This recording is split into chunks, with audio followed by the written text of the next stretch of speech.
Hello students, हमने start किया हुआ है फ्लूइड मैकेनिक्स की unit 1 MSc math third same का मैथ। ओके, तो आज हमारा हमारा जो नेक्स्ट टॉपिक है वो क्या है? Steam line. देखो स्टीम लाइन क्या होता है। स्टीम लाइन को हम समझेंगे, पहले हम एक बार डेफिनेशन रीड करते हैं।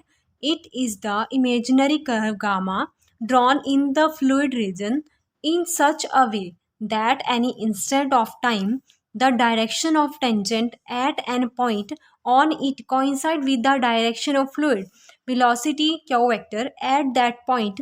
Thus line formed at that point are called streamline.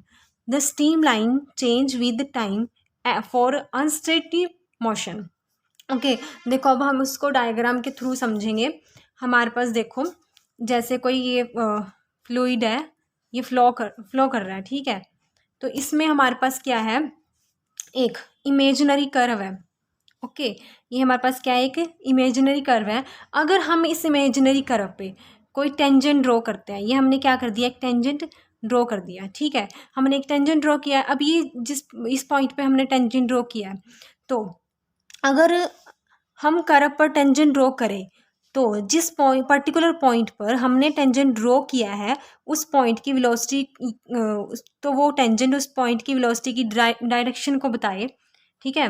देखो हमारे पास वेलोसिटी क्या है? क्यू वेक्टर, और टेंजेंट क्या है हमारे पास? टी। तो देखो जब हमारे पास इसकी डायरेक्शन को बताता है ये, तो हमारे पास क्या हो गए? ये दोनों पैरेलल हो गए, ठीक है। तो ये अभी देखो, ये जब दोनों वेलोसिटी और टेंजेंट दोनों पैरेलल हो गए और दोनों कोइंसाइड कर रहे हैं, तो इनके बीच में जो एंगल बनेगा वो क्या बनेगा? जीरो बनेगा। हम सपोज कर लेते हैं दोनों के बीच में एंगल बन रहा है थीटा, तो थीटा क्या आ गया हमारे पास? Equal to zero. अब हम इसको देखो, डेफिनेशन को दोबारा पढ़ते हैं एक बार।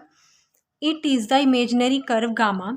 हमारे पास क्या है? एक इमेजिनरी कर्व है gamma, drawn in the fluid region, जो हमने फ्लूइड रीजन के अंदर ड्रॉ की है।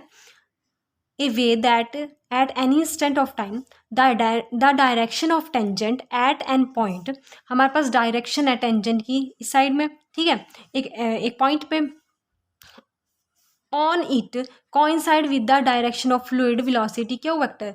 ये कह रहा है कि ये टेंजेंट की डायरेक्शन जो है वेलोसिटी की डायरेक्शन को क्या करेगी? कोइंसाइड करेगी। Okay, this line formed at that point are called stream line. तो इस पॉइंट पे जो लाइन बनेगी उस लाइन को हम क्या बोलेंगे? स्टीम लाइन बोलेंगे। The steam line changes with time for unsteady motion. Okay, in the figure gamma is the imaginary curve. Gamma क्या है हमारे पास? क्या है? इमेजिनरी कर्व है। और टी क्या है हमारे पास? ये टी है हमारे पास tangent. Q vector is the velocity of the point. Q vector है हमारे पास वेलोसिटी पॉइंट की। क्यू वेक्टर क्या होगा? पैरेलल होगा टी के। जब वो पैरेलल होगा टी के, तो दोनों के बीच का एंगल क्या होगा? जीरो। ओके देखो, अब तक हमने करा स्ट्रीम लाइन क्या होती है। अब हम करेंगे डिफरेंशियल इक्वेशन क्या होती है स्ट्रीम लाइन के लिए। तो देखो, इसके लिए हम क्या करेंगे, ये भी हम ऐसे ही समझेंगे डायग्राम से। हमारे पास देखो ये क्या कर रहा है? फ्लूइड फ्लो कर रहा है, ठीक है। इस फ्लूइड फ्लो कर रहा है, तो इसमें हमारे पास क्या है? कोऑर्डिनेट एक्सिस है। हमने बना दी ये कोऑर्डिनेट एक्सिस। ओके देखो, ये हमारे पास एक्स है, ये वाई है, और ये क्या है हमारे पास? जेड है, ठीक है। अब जो ये फ्लूइड फ्लो कर रहा है, इसमें हमने क्या बनाई है? एक इमेजिनरी कर्व बना दी। ओके, कर्व पे हम क्या लेंगे? एक पॉइंट पी ले लिया हमने। कर्व पे एक पॉइंट क्या है? पी है। ओके, और हमने पी का एक नेबरहुड पॉइंट ले लिया, नेबरिंग पॉइंट ले लिया क्यू। ओके, अब देखो पी के जो कोऑर्डिनेट है वो क्या है हमारे पास? एक्स वाई जेड, ठीक है। और क्यू के कोऑर्डिनेट क्या होंगे? X plus D x, Y plus D Y, Z plus D z. Clear? अब ये पॉइंट P है, इसका नेबरिंग पॉइंट है Q। ओके, अब हम P पॉइंट से एक टेंजेंट ड्रॉ करेंगे। हमने कर दिया एक टेंजेंट ड्रॉ, ये हो गया हमारे पास टेंजेंट, ठीक है। अब टेंजेंट क्या है हमारे पास? dr वेक्टर, और वेलोसिटी क्या होगी हमारे पास? Q vector. अब P का पोजीशन वेक्टर क्या होगा हमारे पास? r vector. हम एक P का पोजीशन वेक्टर करेंगे r वेक्टर, और Q का पोजीशन के वेक्टर क्या होगा हमारे पास? r vector plus dr vector. Okay, ये हमारे पास हो गया ओरिजिन ओ। अब हम रीड करते हैं। Consider a stream line and point P having coordinate x y z and position vector r vector.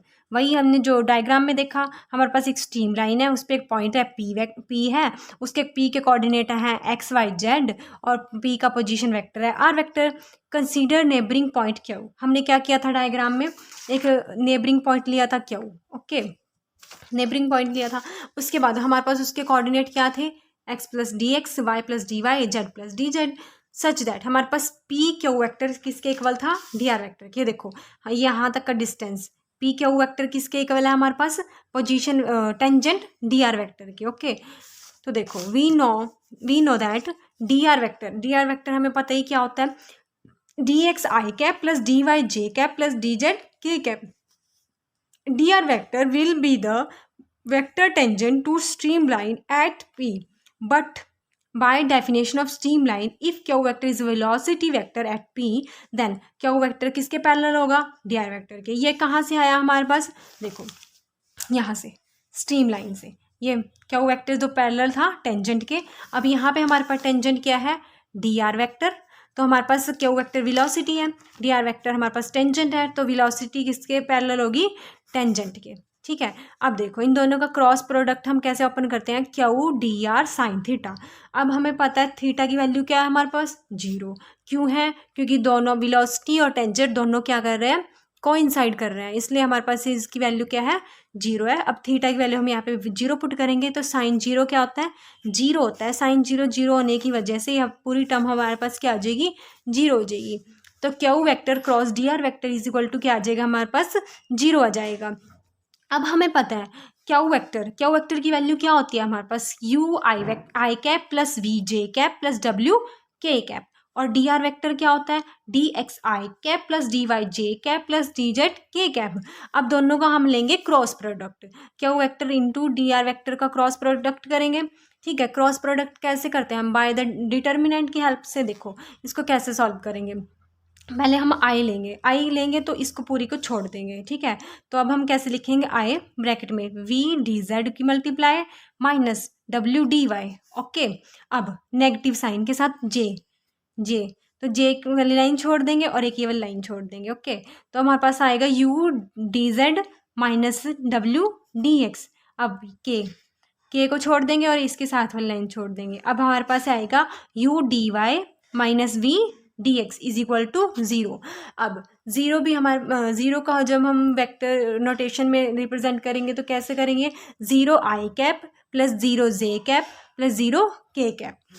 अब हम दोनों साइड को क्या कर देंगे, कंपैरिजन करेंगे दोनों साइड का, लेफ्ट हैंड साइड का और राइट हैंड साइड का, ओके। तो देखो ये हमारे पास वेक्टर 0 को ऐसे इसको इस फॉर्म में रिप्रेजेंट कर दिया। अब equal to v d z minus डब्ल्यू डी वाई इक्वल टू 0 हो जाएगा, यू डी जेड माइनस डब्ल्यू d x is equal to 0 हो जाएगा, u d y minus v d y d x is equal to 0 हो जाएगा। अब हमने इसको मान लिया इक्वेशन 5 6 7। अब फ्रॉम 5 इक्वेशन से हमारे पास क्या आएगा, ये नेगेटिव है, इस तरफ जाएगा पॉजिटिव हो जाएगा। अब देखो डी वाई, जब ये मल्टीप्लाई में इसको इधर लेके आएंगे डिवाइड में बन जाएगा और ये इधर से मल्टीप्लाई से डिवाइड में चला जाएगा, same as it is 6 equation and 7 equation. हम इसको ऐसे ही करेंगे, इसको उधर लेके जाएंगे तो पॉजिटिव हो जाएगी, फिर इसको मल्टीप्लाई से डिवाइड में इस तरफ ले जाएंगे, इसको मल्टीप्लाई से डिवाइड में इस तरफ ले जाएंगे, ओके। तो अब देखो हमारे पास 3 चीज़ें हैं, D x d y d z, ठीक है। तो डी एक्स बाई यू ये हमारे पास इक्वल है डी वाई बाई वी के। अब देखो डी वाई बाई वी ये हमारे पास इक्वल है डी जेड बाई डब्ल्यू के, तो डी जेड बाई डब्ल्यू हमारे पास इक्वल है डी एक्स बाई यू के। अब देखो ये तीनों एक दूसरे के इक्वल है, तो हम इसको कैसे लिख सकते हैं, D x by U equal to D Y by V is equal to D Z by W. Differential equation of stream line is given by, यही होती है हमारे पास differential equation of stream line, equation of it is called as the differential equation of streamline. इस equation पे के base पे हमारे पास न्यूमेरिकल्स भी आ जाते हैं, तो हमें न्यूमेरिकल्स में कुछ नहीं करना है, सिर्फ इस डेफिनेशन को लगा के इसकी हेल्प से हमें सॉल्व करना है। एक बार हम देख लेते हैं दोबारा कि हमने इसमें करा क्या था। स्ट्रीमलाइन हमारे पास क्या थी, एक इमेजिनरी कर्व थी, उस इमेजिनरी कर्व पे हम एक टेंजेंट ड्रॉ करते हैं, तो जो टेंजेंट होता है, जिस पॉइंट पे हम टेंजेंट ड्रॉ करते हैं वो उस पॉइंट की वेलोसिटी, फ्लूइड की वेलोसिटी को बताता है, ठीक है। और टेंजेंट और वेलोसिटी हमारे पास क्या करते हैं, कोइंसाइड करते हैं, जिस वजह से उनके बीच का एंगल क्या बनता है, 0 बनता है। और टेंजेंट पैरेलल होता है क्यू वेक्टर वेलोसिटी के, ठीक है। तो डिफरेंशियल इक्वेशन में हमने क्या किया था, डिफरेंशियल इक्वेशन में हमने एक कोऑर्डिनेट एक्सिस ली थी और हमारे पास फ्लूइड फ्लो कर रहा था, उसमें हमने एक इमेजिनरी कर्व बनाई, एक इमेजिनरी कर्व ड्रॉ करी और इमेजिनरी कर्व पर हमने एक पॉइंट पी लिया, पी का हमने एक नेबरिंग पॉइंट लिया क्यू, पी के कोऑर्डिनेट थे हमारे पास एक्स वाई जेड और क्यू के थे x plus D x, Y plus D Y, Z plus D z. Okay, फिर हमने पी पॉइंट से एक टेंजेंट ड्रॉ किया था डी आर वेक्टर और पी का पोजीशन वेक्टर क्या था आर वेक्टर और क्यू का पोजीशन वेक्टर क्या था r vector plus d are vector. Okay, हमारे पास वो क्या था ओरिजिन। फिर हमने ये दोनों यहाँ पे क्यू वेक्टर वेलोसिटी थी और डी आर वेक्टर टेंजेंट था, दोनों पैरेलल थे, दोनों का एंगल जीरो था, दोनों की क्रॉस प्रोडक्ट ली, इसको इस फॉर्म में लिखा तो जीरो हमारे पास थीटा हमारे पास जीरो था तो पूरा कंप्लीट जीरो हो गया। फिर उसके बाद हमने क्रॉस प्रोडक्ट कर दिया और लास्ट में हमारे पास क्या आ गया, स्ट्रीमलाइन की डिफरेंशियल इक्वेशन आ गई। ठीक है, आई होप आपको समझ आया होगा, ये टॉपिक क्लियर हुआ होगा। Thank you.